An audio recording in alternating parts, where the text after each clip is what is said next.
Assalamualaikum warahmatullahi wabarakatuh. Selamat pagi. Video ini dibuat untuk analisis optimasi untuk kuliah kita yang pertemuan yang keempat. Ini kita bicara soal metode optimisasi. Nanti kita ada dua yang digunakan. Yang pertama adalah metode klasik, dan yang kedua adalah metode neoklasik. Nanti metode klasik ini menjadi dasar sebenarnya dari penggunaan fungsi Lagrange ya. Nanti kita bahas dulu seperti apa ya, kita juga sudah pada pertemuan kedua kalau tidak salah kita sudah bicara terkait dengan fungsi diferensial. Nah, ini merupakan dasar dari fungsi diferensial juga. Nah, ini terkait juga dengan fungsi diferensial. Baik, ini metode klasik ya, ada cara langsung atau metode langsung yang dapat dilakukan dengan cara trial and error. Ini kita coba-coba angkanya dimasukkan. Kemarin ketika kita bahas linear programming, ini sudah kita bahas satu persatu ya, mulai dari x1 sama dengan 0 dulu dan segala macam. Ini kita uji dia maksimum atau minimum. Ini juga sama, metode langsung. Ini metodenya juga sama, trial and error seperti yang kemarin yang kita bahas terkait dengan linear programming. Berikutnya bisa menggunakan metode tidak langsung atau indirect method. Ini caranya dengan melakukan diferensiasi atau diferensial. Kemudian kita cek maksimum atau minimum. Nah, kita bahas satu persatu dari metode tidak langsung ke metode langsung yang kemarin. Yang poin yang ini kita sudah lakukan ya. Nah, kita lakukan, nanti tinggal uji coba saja lagi. Tapi lumayan tidak efisien. Nah, ini kita untuk hari ini kita bahas terkait dengan metode tidak langsung atau indirect method. Bisa jadi kita menggunakan satu variabel saja, misalnya persamaan non-linear untuk y terhadap x ya. Atau kita bisa menggunakan y tapi variabel independennya lebih dari 2 atau lebih ya. Ini bisa dilakukan juga. Yang perlu jadikan catatan sebenarnya nanti kita lebih mudah menggunakan metode diferensiasi yang biasa saja, tapi nanti kita coba bahas untuk metode yang sifatnya dasarnya dulu. Yang pertama adalah ketika variabel yang kita gunakan hanya ada satu variabel independen, maka kita bisa menggunakan persamaan Johan-Bernoulli. Ini yang disebut dengan optimum condition, di mana ketika ini diferensiasinya sama dengan 0, ini kita sudah sepakat. Jadi dy dx itu sama dengan 0. Jadi kalau dy dx mau dijabarkan dalam bentuk limit akan seperti ini ya, di mana dx akan mendekati 0. Maka nanti kita berdasarkan persamaan Johan-Bernoulli ini, maka kita bisa tuliskan kalau dy dx itu sama dengan limit dari dx mendekati 0 y x1 plus dx1 dikurangi dengan y x1 per dx1. Tapi kalau mau diabaikan tidak apa-apa, yang ini kita ingat kalau di dx itu turunan pertama ya. Tapi kalau mau dibuatkan dalam bentuk persamaan limit akan seperti ini. Kalau diabaikan saja tidak masalah. Lanjut ya. Nah, kalau menggunakan dua variabel independen, nah ini kita persamaannya kita rubah. Tadi kalau tadi dy dx, nah ini dy per dxj, j-nya itu nanti bisa 1, bisa 2 atau seterusnya. Nah, nanti sebenarnya hampir sama. Syaratnya optimum jika turunan pertamanya sama dengan 0. Tapi ketika lebih dari dua variabel independen, biasanya nanti kita turunkan satu per satu. Misalnya dy dx1 sama dengan 0, dy dx2 sama dengan 0, dy dx3 sama dengan 0. Ini kita sudah biasa lakukan ya. Misalnya kalau kalau kita punya dx sampai 3 ya, kita buat saja sampai dx sama dx3 sama dengan 0 ya. Ini yang yang perlu kita pahami. Jadi sebenarnya sama saja, tapi satu persatu diturunkan dalam bentuk persamaan yang pertama. Nah, berikutnya dx ini ketika lebih dari dua variabel, maka Taylor mengatakan ini disebut dengan kolom vektor ya, vektor kolomnya.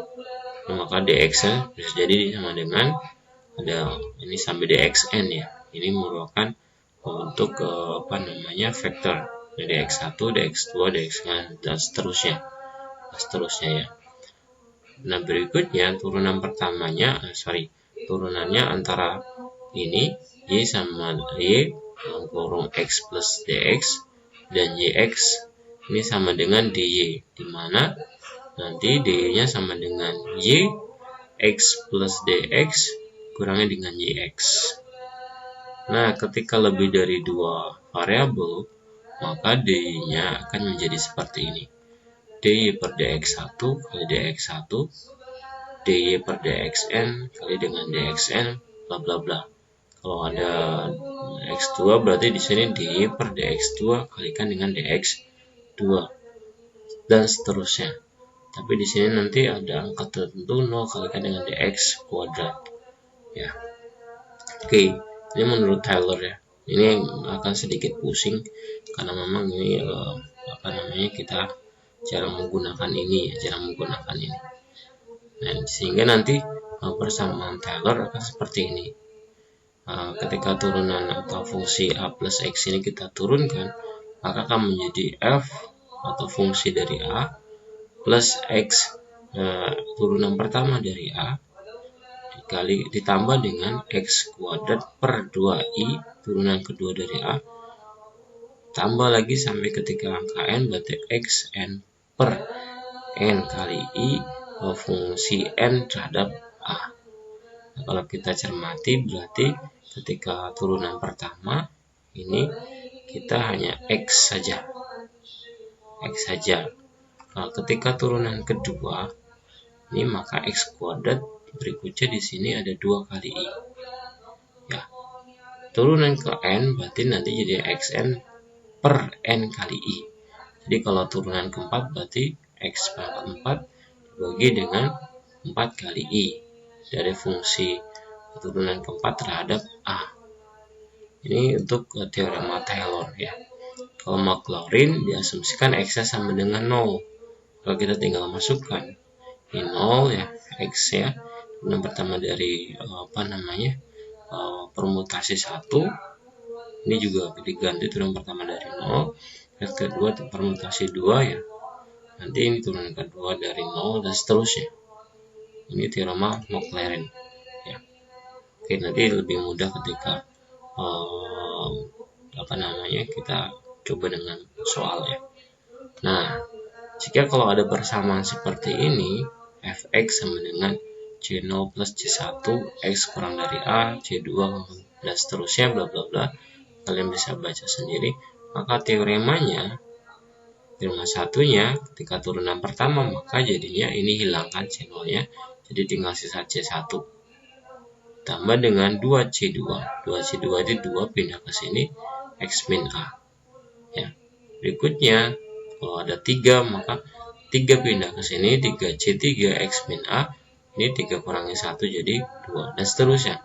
Ini berarti kalau sampai ke n pindah ke sini berarti ncn x min a n min 1 ya. Ini turunan pertama. Turunan kedua maka c1 nya hilang, sisa ini 1 pindah ke sini jadi 2 kali 1 c2 hilang angkanya. Karena kenapa hilang? Karena di sini 1 min 1 kan jadinya 0. Ini pangkat 0 sama dengan 1. Sedangkan ini 2 pindah ke sini jadi 3 kali 2 c3 x min a, 2 kurangi 1 ya, dan seterusnya. Sehingga nanti kalau turunan ketiga ya ini hilang c2 nya ya. Ini kayaknya salah ketik ya. Ini bukan C2 tapi C2 yang ini hilang, maka ini sisa 3 kali 2 C3, harusnya ini C3.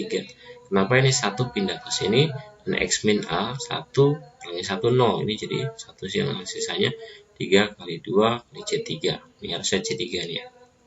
Nah, dan seterusnya ini n-2 pindah ke sini dan segala macam, sehingga nanti dikurangi 1 jadi n-3 ya.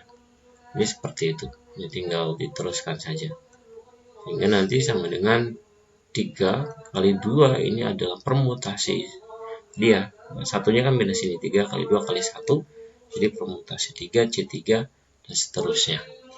Ini teoremanya seperti itu.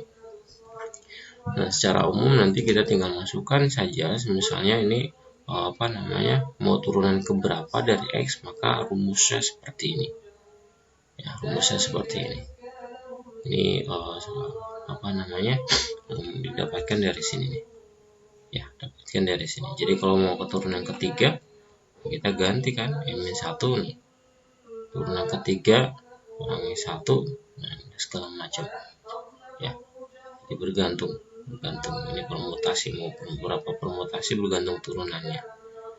Nah, sehingga kalau fx jadinya fa plus fa segala macam. Ini ya. Nah, kalau seandainya kalau kita masukkan di ini kan fx ini kan kita balik lagi yang ke sini. Nah, masukkan ke sini kan. Nah, ini jadi kita masukkan lagi ke sini. Nah, nanti kita cek nih. Kita cek jika x itu sama dengan a plus h, maka jadinya fa kali h dan seterusnya. Ini nanti kita turunkan lagi akan menjadi persamaan Maclaurin. Pusing memang untuk memahami sampai detail seperti ini. Harus pelan-pelan. Lanjutkan. Ini contohnya nanti bisa dihitung ya. Jika fx adalah 4 min 7x plus x kuadrat, maka kita coba. Seandainya x awalnya sama dengan 2, sehingga nanti kita diketahui ketika fx-nya adalah sama dengan 4 berapa. Ini cara susah sebenarnya. Cara susah kita masukkan ini 2 ketemu sama dengan 6 min 6. Nah, x normalnya misalnya x sama dengan a dan hanya sama dengan delta x, maka delta x kan dari 2 ke 4 ya sama dengan 2 kan. Nah, kita masukkan ketika x sama 4, maka min 6 turunan pertama dari sini ya, fa turunan a nya yang pertama adalah min 6 ditambah 2 turunan kedua dari turunan ini ya dari a kali h, hanya kan 2 tadi. Turunan pertama dari a itu 1 ya, benar apa dia? Yang 3 pelan-pelan. fa ini adalah awal ya, fa itu adalah turunan dari a adalah min 6 tadi dari 2 ya. Hanya ada delta x nya dari 2 ke 4 jadi 2 ya, sehingga fa nya adalah min 6 didapatkan. Turunan pertama dari ah ya, ini dapatkan ini hanya tadi 2. Turunan pertama dari a nya yang kita masukkan ke persamaan awal.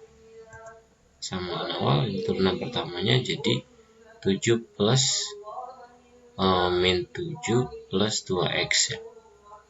7 plus 2x ini berarti min 7 ditambah 2 kuadrat 4 jadi min 3. Sudah dapat min 3 ya. Berikutnya turunan kedua dari a permutasi 2 ya. Rumus berikutnya ininya hanya adalah 2 kuadrat. Ini turunan kedua dari a. Nah, kedua berarti ini tadi sudah min 7 plus 2x jadi sisa, kalau diturunkan lagi jadinya 2. Jadi 2 per 2 dan seterusnya. Ketemunya adalah x nya ketika x sama dengan 4 itu sama dengan min 8 ya, min 8. Jadi dihitung saja, silahkan hitung sendiri. Ini min 6 kali 2 kali min 3 jadi min 6 12. Nanti ini 1 ya, 1 kali 4 jadi min 8. Ini salah satu penggunaannya. Nah, kalau kita mau masukkan langsung 4 saja, kalau x nya adalah 4 sebenarnya ketemu min 8 langsung. Ini cara susah. Nah, ini cara mudahnya seperti ini ya, mudahnya. Kita lanjutkan. Nah, ini kalau persamaannya lebih dari 2 atau lebih, nah ini kita pusing ya. Nah, nanti sampai ke hexian. Nanti kalau kita turunkan bla bla bla bla, nanti ketemunya nanti turunannya adalah seperti ini. Saya tidak akan jelaskan ini secara detail. Kita lanjut saja. Ini nanti hexian modulnya dari turunan pertama segala macam. seperti ini. Kita lanjut. Nah, nanti ini syaratnya ya, kondisinya kalau Hessian modelnya adalah 0, lebih dari 0, maka dikatakan positif definite. Kalau kurang dari 0 ini negatif definite. Nah, nanti transformasi dari data X plus kali Hessian modelnya positif negatif untuk semua perubahan, maka kita sebut dengan neighborhood region. Nah, ini pusing, kita lebih baik nanti langsung bahas nilai ekstrimnya saja. Secara sederhana, kalau lebih dari dua variabel, ini ada X1 ada X2 variabel independennya, maka syarat maksimum terjadi ketika dy per dx1 sama dengan 0. Nah, dan dy per dx2 sama dengan 0. Ya, ini kita sudah sepakat. Sudah kita ingat-ingat yang ini saja. Nah, berikutnya nanti kita coba cari nilai ekstrimnya. Maka ketika nilai ekstrim kita cari turunan kedua dari masing-masing persamaan variabel independen, ya, maksimum jika turunan keduanya kurang dari 0. Nah, ini juga sama, kurang dari 0. Jadi angkanya harus negatif. Nah, minimum jika turunan keduanya lebih dari 0, ini juga sama, dx turunan keduanya juga harus lebih besar dari 0. Maksimum kurang dari 0, minimum turunan kedua masing-masing variabel independen lebih dari 0.